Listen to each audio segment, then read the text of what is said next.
하나님께서 우리 모두를 은혜의 강가로 십자가의 강가로 이끄시고 하나님의 은혜와 십자가의 사랑으로 충만히 채워주시리라 믿습니다.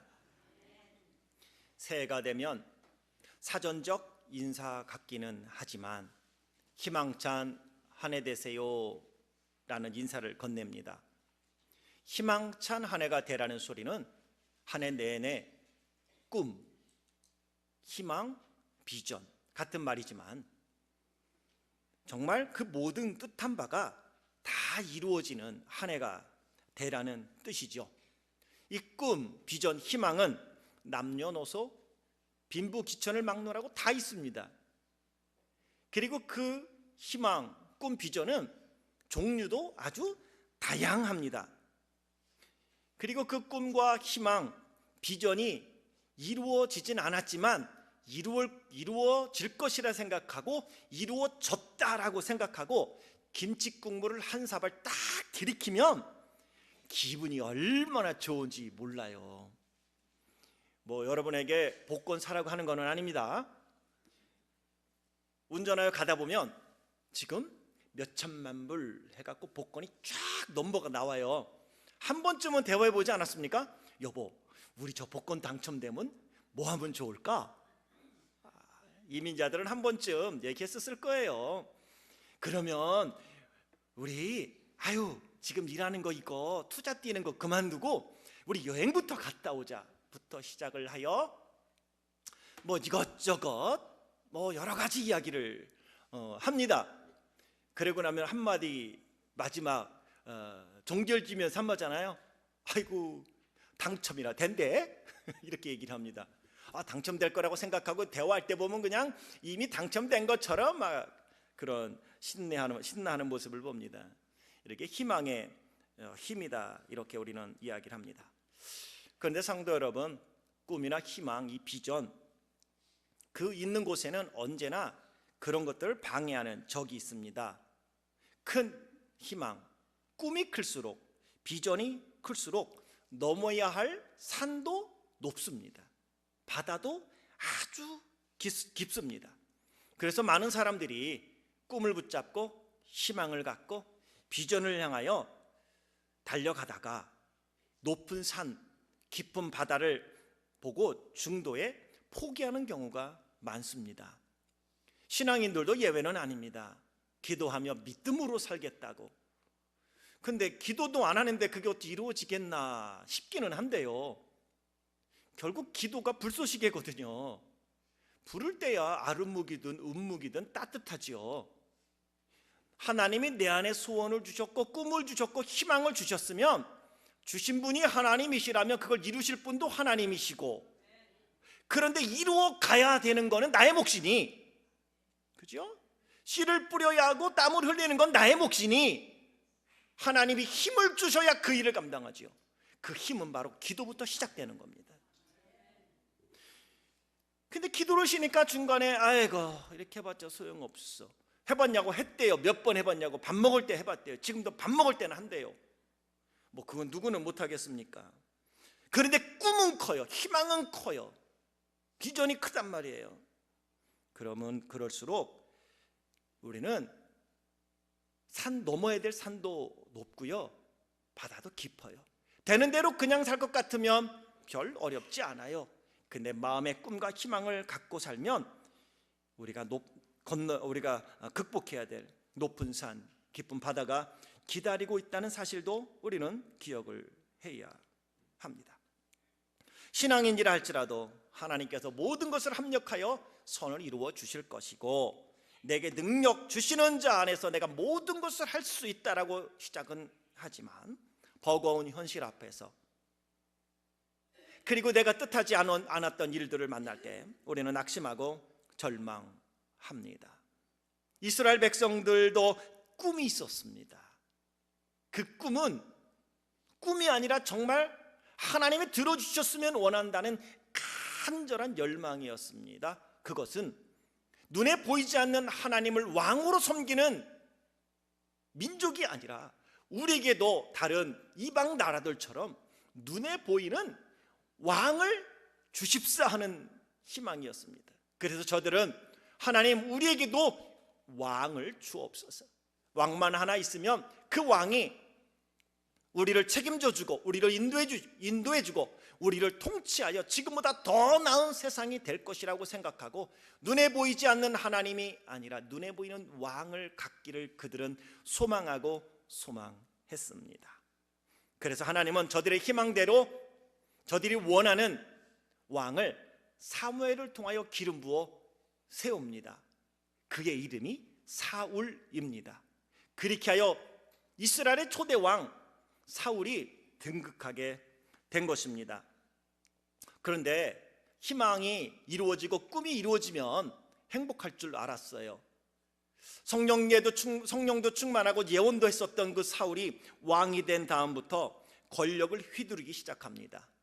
그리고 제사장들의 고유 영역까지 침범하고 본인이 제사도 직접 집례도 합니다. 하나님을 멸시하는 행위도 서슴지 않습니다. 본인이 왕이 되었으니 제사장도 자기 밑에고 선지자도 자기 밑에고 자기 위에는 하나도 없어요. 결국 하나님은 사무엘상 15장에 이르러 사무엘에게 이렇게 사울에게 전하라고 말씀을 주십니다. 사무엘상 15장 23절 왕이 여호와의 말씀을 버렸으므로 여호와께서도 왕을 버려 왕이 되지 못하게 하셨나이다. 다시 말하면 하나님이 이제 사울왕을 버렸다는 거예요. 왕으로 세운 지 얼마나 됐다고 벌써 버립니까? 사실 사무엘상 15장에서 하나님은 사울을 버리게 되지만 버렸음에도 불구하고 사울은 계속 살아요. 이 버렸다는 게 구원받지 못했다는 의미는 아닙니다. 더 이상 내가 사울을 사용하지 않겠다는 말씀이셨죠. 그때 사울이 내가 이럴 수밖에 없었다고 사무엘에게 설명을 하는 게 사무엘상 15장 24절인데 사울이 사무엘에게 말합니다. 내가 범죄하였나이다. 그런데 내가 여호와의 명령과 당신의 말씀을 어긴 것은 내가 백성을 두려워하여 그들의 말을 청종하였기 때문입니다. 나는 그래도 왕 아닙니까? 백성이 없이 어찌 왕이 존재할 수 있겠습니까? 백성이 없는데 왕이 무슨 소용이에요? 왕은 백성들이 원하는 것을 들어주는 게 왕이지요. 하나님이 왕으로 세웠으면 하나님이 원하는 것을 향하여 가야죠. 그죠? 우리는 모두가 거기에 아멘 할 거예요. 하나님이 내가 갖고 있는 모든 것을 주셨다면 왜 주셨을까요? 그 주신 이의 뜻을 따라서 살아가는 게 우리의 삶이라는 얘기입니다. 그런데 사울은요, 자기를 왕으로 세운 하나님의 뜻보다는 백성들을 두려워서 그들의 말을 내가 들어주었기 때문에 내가 이러한 행위도 이러한 일들도 한 것이지 다른 뜻은 없었다는 것입니다. 뜻이야 그럴지는 몰라도 세우신 하나님의 뜻대로 행하지 않을 때 하나님은 버리기도 하신다는 거예요. 근데 우리는 이걸 두려워해야 돼요. 구원받지 못한다는 얘기가 아니에요. 하나님이 버려요. 가만 안 써요. 사울왕은 그때 버림을 받았어요. 그런 이야기를 듣고 사무엘이 사울에게 대답한 게 사무엘상 15장 29절인데 이스라엘의 지존자는 거짓이나 병개함이 없으시니 그는 사람이 아니심으로 결코 병개하지 아니하심이니이다. 그렇다고 해서 하나님이 돌이키지 않겠다는 거예요. 버렸어요. 이제는 버림받았지만 마지막 죽을 때까지 계속 왕은 해먹어요. 근데 하나님의 마음에는 없었어요. 이렇게 사무엘이 하나님의 말씀을 사울에게 전했는데 그리고 이미 하나님이 버렸다는 이야기도 해줬는데 이때부터 가장 근심이 되고 낙심이 되고 절망이 되는 건 사무엘 자신이었어요. 왜?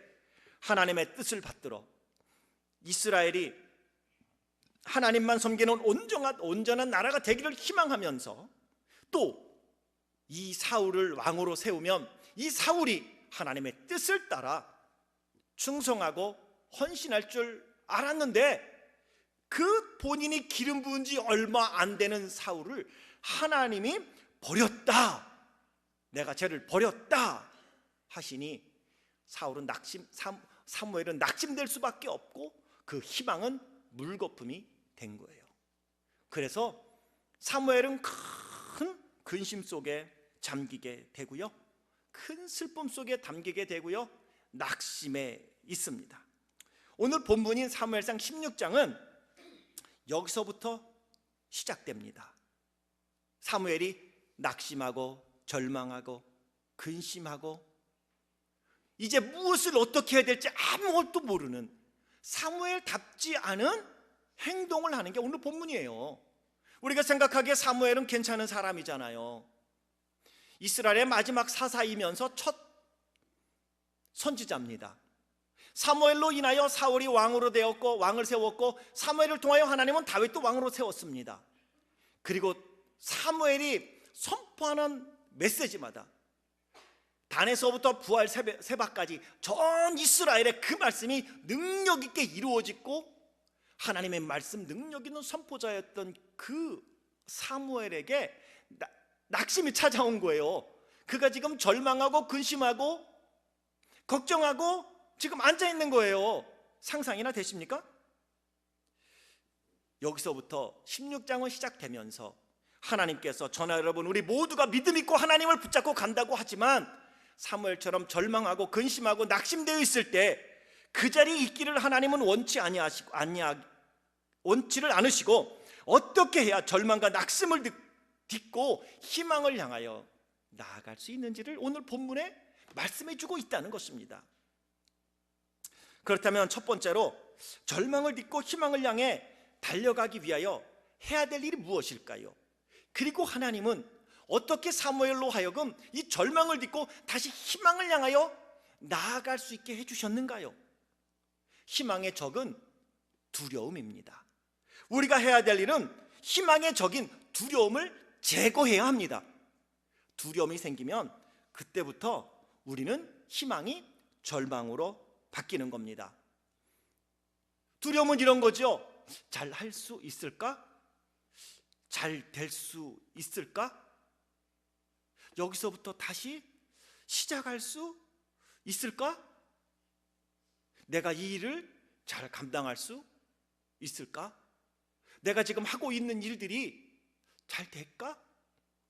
내 건강은 다시 회복될 수 있을까? 내 꿈은 정말 이루어지기는 하는 것일까? 라는 의구심이 들기 시작하면 우리의 마음에 두려움이 생깁니다. 그러면 그때부터 약해지게 되고 근심이 생기게 되고, 사단은 그 틈을 비집고 들어와 안 될걸? 야, 너 자신을 좀 봐라. 소크라테스가 말했잖아. 너 자신을 알라고. 네 주제에 무슨 이런 걸 한다고 그래? 라고 속삭이기 시작하면 우리는 거기에 넘어갑니다. 그러면 그때부터 희망은 절망으로 바뀌는 거죠. 1절을 보세요. 내가 이미 사울을 버려 이스라엘 왕이 되지 못하게 하였거늘 내가 그를 위하여 언제까지 슬퍼하겠느냐? 지금 사무엘은요 슬퍼한 거예요. 두려운 거예요. 무엇이 두려웠습니까? 사울이 해답인 줄 알았거든요. 사울이 아니면 안 될 거로 알았거든요.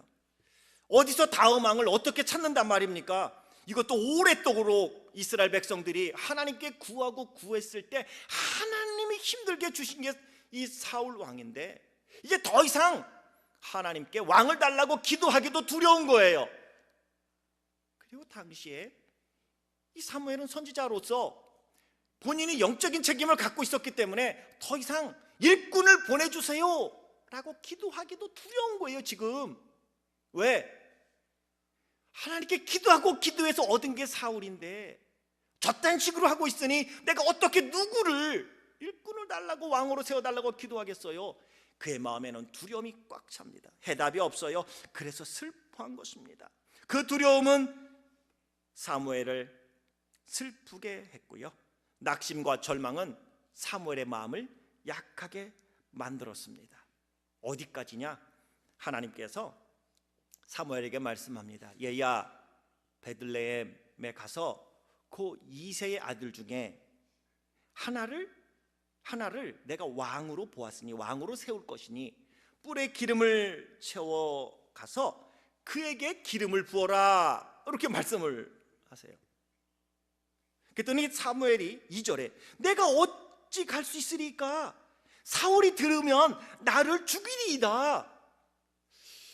아니 방금 15장에서는 사울을 향하여 하나님이 당신의 말씀을 버렸기에 하나님은 당신을 버립니다 하고 당당하게 외쳤던 그 사무엘이요, 지금 마음이 두려움이 생기니까 이제는 사울이 죽이면 어떡하네요.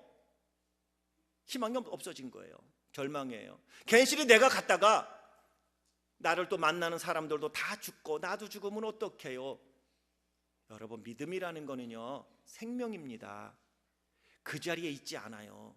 선지자라고 믿음이 그대로 있는 것도 아니에요. 우리는 직분을 믿음으로 생각을 하는데요, 아니요, 믿음은요 생명입니다. 자라든지 줄어들든지. 수요일날도 말씀 한번 드렸죠. 여러분, 우리는 믿음은 생명이에요. 살아있어요. 마치 뭐와 같냐 하면 밥 한 끼 잘 먹으면 얼굴에 기름이 줄줄줄줄 흐르는데 2박 3일 잠 안 자고요 쫄쫄이 굶고요 밤새워 보세요. 그 다음날 보면 얼굴이 홀쭉하고요 수염은 잔뜩 나고요 페인처럼 보입니다. 왜? 살아있기 때문이에요. 마네킹은 절대 그렇지 않습니다. 마네킹은요 어제나 오늘이나 내일이나 항상 이렇게 하고 있어요. 근데 우리는 생명이에요. 믿음은 생명이에요. 선지자라는 이름이 그의 믿음이 아니라는 거예요. 그게 두려움이 생기자 믿음이 확 바닥으로 떨어지는 겁니다. 우리는 보면서는 그래도 사무엘 선지자, 그러니까 그런 믿음이 있는 거 같이 보이지만 직분이 결코 믿음이 아닙니다. 믿음은요 성장하든지 퇴보합니다. 그런데 나는 그래도 내가 선지자니까, 아니요. 오늘 사무엘을 통하여 말씀하는 겁니다. 우리에게 두려움이 생기기 시작하고 의심이 생기기 시작하고 낙심이 생기기 시작하면 그때부터 우리의 믿음도 떨어지기 시작하니 사무엘처럼 이렇게 말하는 거죠. 내가 어찌 갈 수 있습니까? 사울이 들으면 나를 죽이리이다. 사무엘의 이러한 두려움은 그를 조급하게 만듭니다. 선지자답지 않게 행동하게 만들고요 사무엘답게 행동하지 못하게 만들어요. 그게 이어지는 말씀에 보면 하나님의 말씀처럼 사무엘이 베들레헴에 가서 제사 드리는 곳에 이새의 아들들을 청합니다.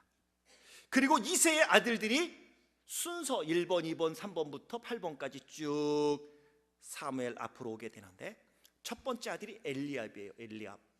엘리압이 사무엘 앞에 딱 오자마자 사무엘이 6절에 뭐라고 생각하느냐면 사무엘이 엘리압을 보고 마음에 이르기를 여호와의 기름 부으실 자가 과연 주님 앞에 있도다.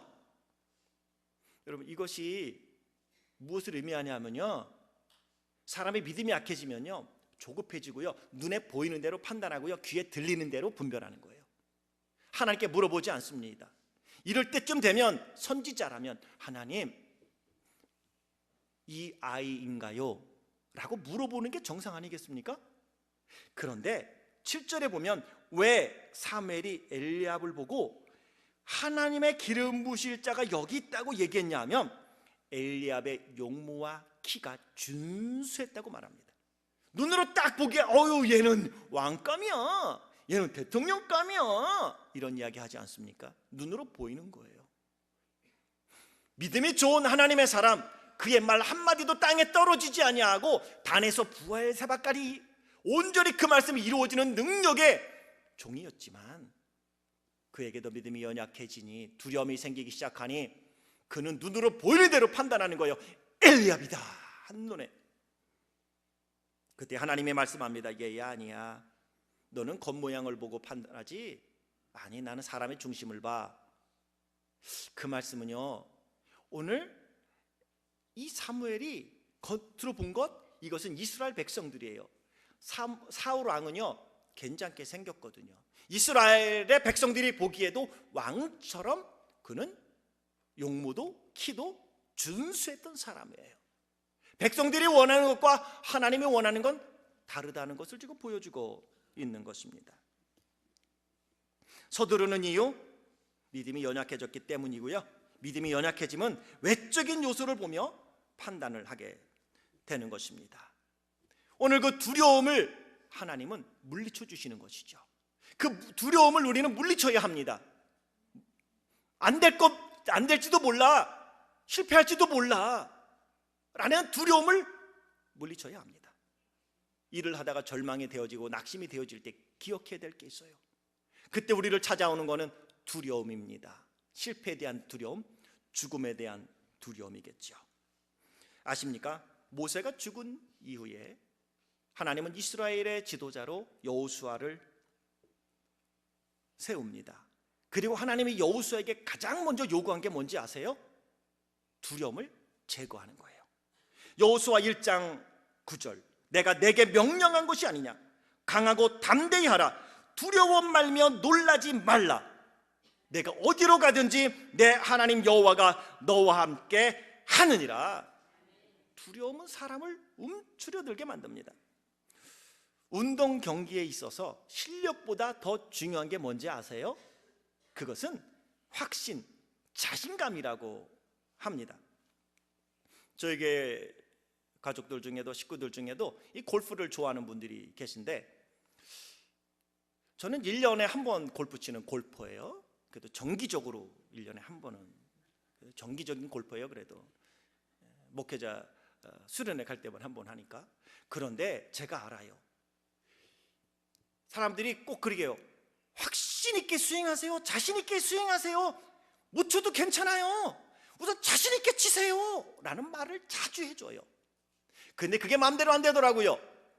1년에 한 번 치니까 자신 있게 스윙하라는데 이거 뒷땅 팔까봐, 안 맞으면 어떡하지? 그러다 보니까 자꾸 움츠러들고 조심 있게 치는 거예요. 왜 그렇게 하세요? 스윙 크게 하세요. 스윙 크게 하라고 스윙이 되는지 아세요? 그때는 내가 그러고 싶어요. 네가 해봐라.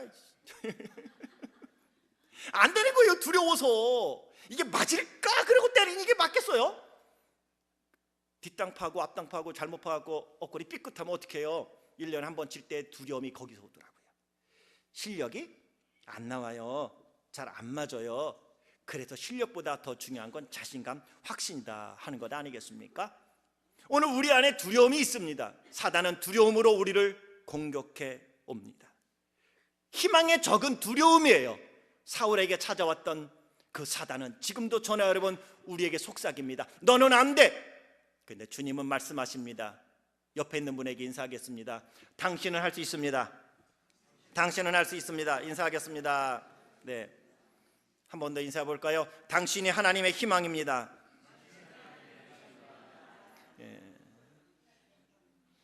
속으로 그렇게 생각했죠. 아유, 그러면 좋겠지요. 그게 여러분 확신이 없어서 그래요. 하나님은 여호수아에게 강하고 담대하라, 두려워 말며 놀라지 말라, 내가 어디로 가든지 내 하나님 여호와가 너와 함께 하느니라. 이 약속의 말씀이 없이는, 이 약속의 말씀 붙잡지 않고는 이 두려움을 우리가 어떻게 이기겠습니까? 오늘 그 두려움, 희망의적인 두려움을 이겨야 하는데, 두 번째로, 그렇다면 희망의 적 두려움을 물리칠 수 있는 무기가 있어야 되지 않겠습니까? 골프 칠 때 자신 있게 스윙하려면 어떻게 해야 되겠어요? 방법은 하나예요. 연습밖에 없습니다. 연습해야죠. 연습.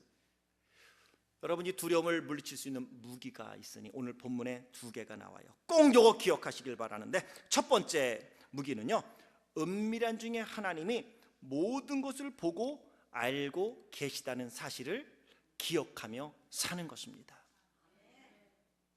사무엘은요, 해답이 없었어요. 근데 해답은 누가 갖고 있어요? 하나님께 있어요.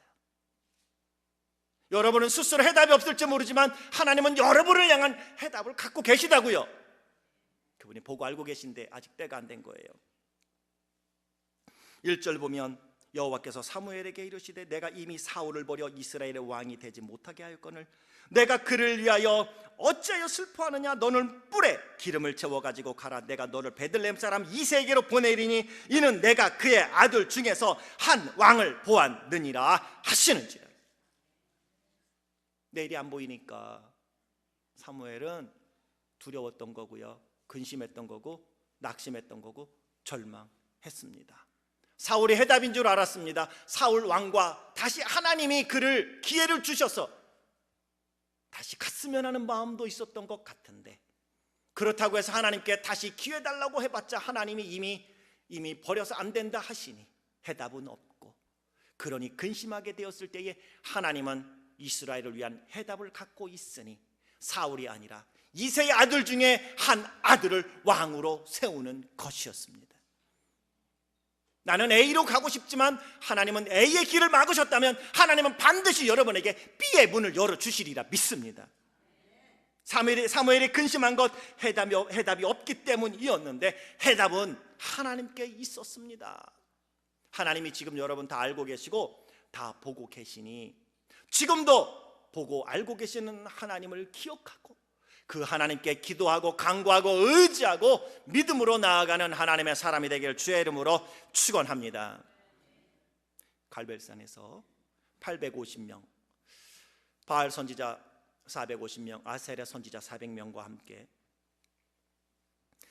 영적 전투를 벌이죠. 제단을 쌓고 하늘에서 불을 내리는 신이 진짜 신이다.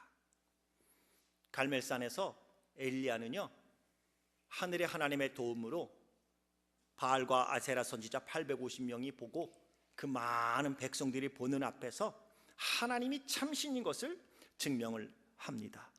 그리고 바알 선지자도 기손 시냇가에 끌고 가서 다 죽입니다. 뭔가 하나님이 역사하신 거죠. 꿈이 이루어진 거예요. 희망이 현실이 된 거죠. 그런데 이 소식을 들은 아합 왕의 아내 이세벨이 이렇게 말합니다. 내일 이맘때에는 내가 엘리야를 이 선지자와 똑같이 내가 죽이리라, 이 얘기를 합니다.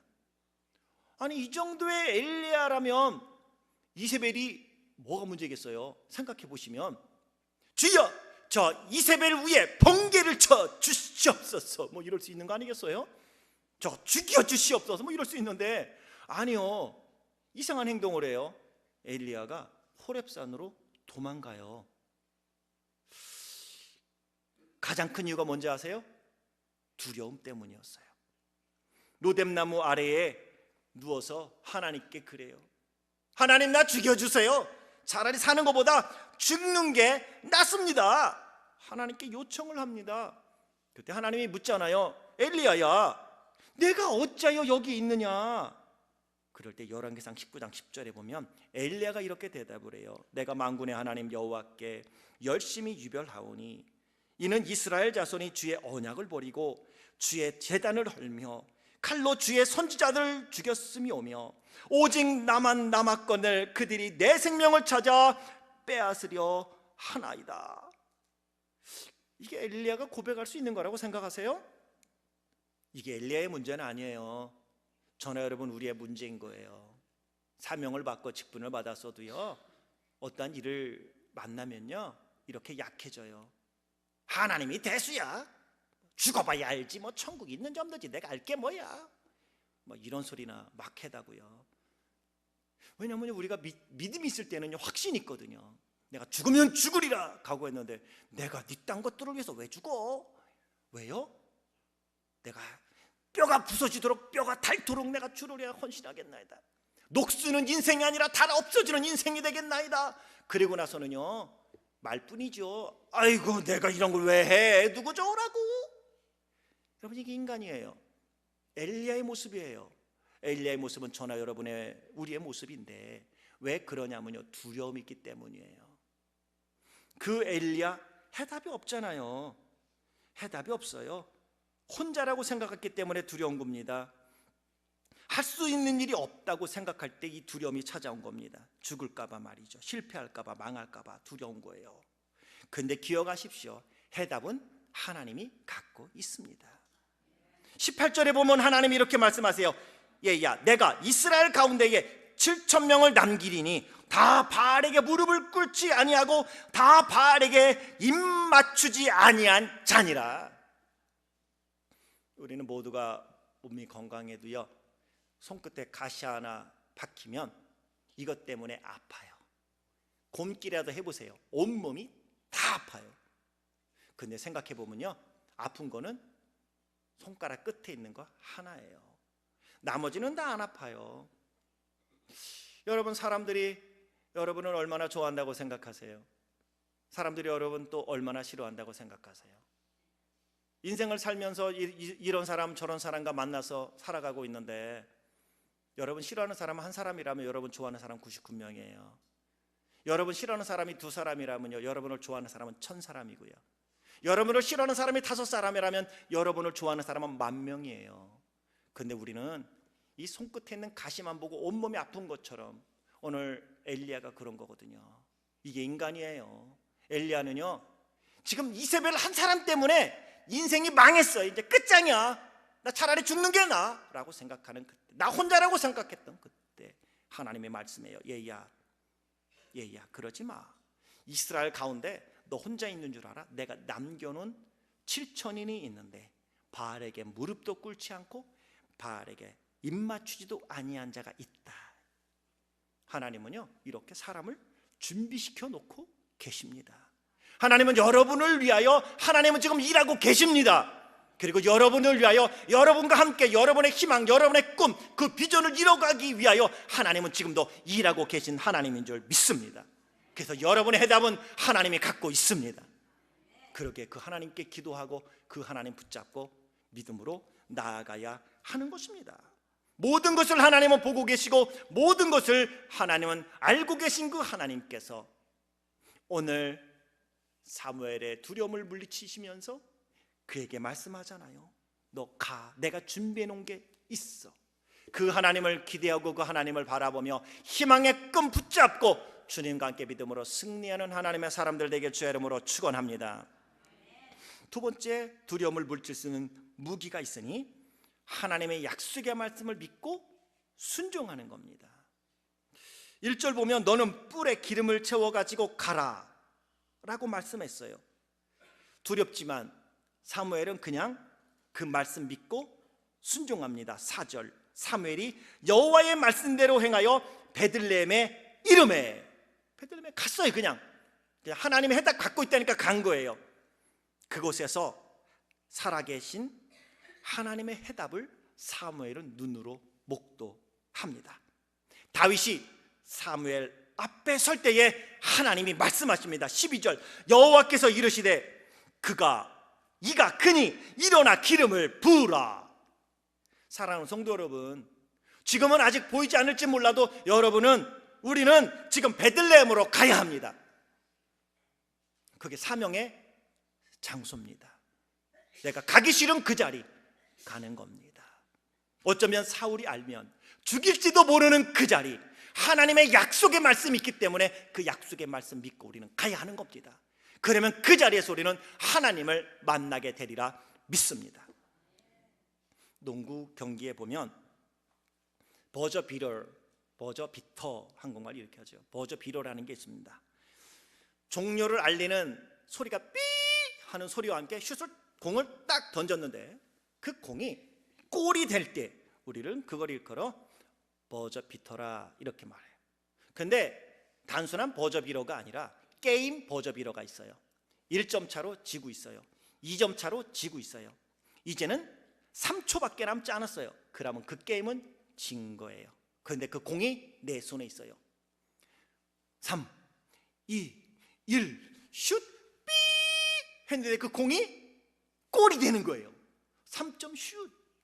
경기를 뒤집었어요. 1점으로 지고 있는데 3, 2, 1 던졌더니 삐 골이 들어갔어요. 1점 차로 이겼어요. 그거 보고 우리는 게임 버저비터다 이렇게 말을 해요. 아직 게임 끝나지 않았어요.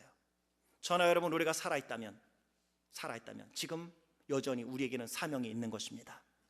저나 여러분, 우리가 살아있다면 지금도 우리가 예수 그리스도를 구세주로 믿고 내주하시는 성령님의 말씀 앞에 내가 순종하며 살겠다 하고 믿음으로 살아간다면 여전히 하나님은 저나 여러분 우리를 위하여 일하고 계신 하나님인 줄 믿습니다. 여러분, 버저비터도 중요하지만 게임 버저비터는요 10점, 20점, 50점으로 게임 이긴 것보다 선수들이 더 흥분합니다. 왜? 이제는 끝장이라고 생각했는데 그 골이 들어가 게임을 이긴 거 아니겠습니까? 우리가 기억해야 될 게 있습니다. 사랑하는 성도 여러분, 여러분에게는 해답이 없을지 모르지만, 해답이 보이지 않을지 모르지만 하나님은 여러분을 위한 해답을 갖고 있습니다. 그리고 하나님은 여러분을 위하여 예수님께 세례 요한을 준비시켰던 것처럼 여러분을 위하여 지금 사람을 준비하고 계십니다. 다윗에게 요나단이 있던 것처럼 하나님은 여러분에게 꼭 필요한 사람을 지금 준비해 놓고 계십니다. 여러분을 위하여 배를 건조하고 계십니다. 여러분을 위하여 사람을 준비시키고 계십니다. 그러게 우리는 하나님의 약속의 말씀을 믿고 순종해야 합니다. 조급함을 버리십시오. 주님을 기다리십시오. 그리고 주님이 가라 할 때 사무엘처럼 가야 합니다. 믿음이 있는 것처럼 하지 마세요. 믿음이 있다는 것은 순종하는 것이요, 사무엘이 두려워하지 않습니까? 사무엘답지 않은 사무엘의 모습이 지금 사무엘상 16장에 있습니다. 사실은 사무엘상 16장에는 사무엘이 다윗을 왕으로 세우는 그 장면이 화려하게 보일지 모르지만 중요한 것은 그 당시의 사무엘의 마음이라는 거예요. 절망이 있습니다. 근심으로 가득합니다. 주님 앞에서 우리가 믿음으로 가지고 사명을 향하여 나아가겠다고 결단하고 고백하고 나아가는 그 희망, 꿈, 비전, 거기에 언제나 두려움이라는 적이 도사리고 있기에 우리는 그 두려움이라는 적을 지금도 하나님이 알고 계시고 하나님이 보고 계시고 여전히 그 하나님이 나를 위하여 일하고 계시다는 사실을, 그리고 하나님의 약속의 말씀 믿고 나아가는 이들에게 그 약속이 분명히 이루어질 걸 믿기에 나는 순종하겠습니다라는 무기를 갖고 나아갈 때의 두려움은 제거될 것이고, 사무엘을 통하여 이스라엘의 2대 왕 다윗이 세워졌던 것처럼 하나님은 저나 여러분 우리를 통하여 하나님의 뜻, 하늘의 그 뜻이 이 땅에 온전히 이루어지는 축복으로 만들어 주시리라 믿습니다. 하나님은 은밀한 중에 보고 계시고 그분은 여러분을 다 알고 계십니다. 눈물을 아십니다. 근심을 알고 계시고요, 걱정을 알고 계십니다. 하나님은 여러분이 찾고 계신 그 해답을 갖고 있습니다. 그렇게 기도해야 하는 것입니다. 그렇게 간구해야 하는 것입니다. 두려움이 올수록 더 기도해야 되는 것입니다. 기도하지 아니하고 그 꿈은 이루어지지 않습니다. 기도할 때에 하나님이 능력을 주시고 그 꿈을 향하여, 비전을 향하여, 희망을 향하여 나아가게 될 때에 희망찬 한 해가 될 수 있는 것입니다. 2월을 시작했습니다. 한 달을 살아오면서 여러분이 2017년에 세운 레졸루션이, 결심이 어느 정도나 실천이 되었습니까? 2월이 시작되었습니다. 다시 한번 하나님이 마음에 주신 소원 붙드십시오. 그리고 말씀을 붙잡고 서두르지 마세요. 조급하지 마세요. 그리고 하나님을 바라보고 기도하며 묵묵히 하나님이 주실 일들을 향하여 성실하게 나아가세요. 충성하세요. 그리하면 하나님이 때가 되면 길을 열어주실 것입니다. 때가 되면 문을 여실 것입니다. 때가 되면 문제가 해결되게 하실 것입니다. 때가 되면 회복시켜 주시고 치유해 주실 것입니다. 그것이 어떤 이에게는 1년이, 어떤 이에게는 2년이, 어떤 이에게는 30년이 걸려도 믿음으로 하나님께 기도하고 나아간다면 반드시 하나님은 그 기도에 대하여 응답하시는 하나님인 줄 믿습니다. 그러게 하나님의 약속의 말씀을 믿고 순종함으로 두려움을 물리치십시오. 순종하면 두려움은 물러갑니다. 순종하면 두려움은 물러가게 되어 있습니다. 가만히 있으니까 두려운 겁니다. 집에 있으니까 두려운 겁니다. 나아보십시오. 길을 걸어보십시오. 그리고 사람을 만나보십시오. 당신을 사랑하는 사람이, 당신을 좋아하는 사람이 많습니다. 실망하기에는 너무 이릅니다. 하나님이 버린 사울 때문에 고민하지 마세요. 하나님이 버린 사울 때문에 근심하지 마세요. 하나님이 버리셨으면 하나님이 그 자리를 메꿔 주실 것입니다. 그 자리에 여러분이 우뚝 설 수 있길, 다윗처럼 바르게 설 수 있길 주의 이름으로 축원합니다. 하나님이 안 된다는 그 자리에 하나님이 여러분을 세워주셔서 다윗처럼 놀랍게 하나님의 뜻을 이 땅에 드러내는 멋진 하나님의 사람으로 쓰임받는 성도들 되길 주의 이름으로 축원합니다. 사무엘처럼 하나님께 받은 선지자로서의 그 사명, 선지자란 이름의 믿음이 아닌 것은 그게 두렵고 근심했을 때 하나님은 그 근심을 약속으로 물리쳐 주신 것처럼 그 약속 붙잡고 기도하며 이 2월 한 달 하나님이 주시는 놀라운 축복을 간증으로 드러내는 승리하는 우리 모든 성도님들 되시길 주의 이름으로 축원합니다. 기도하겠습니다. 하나님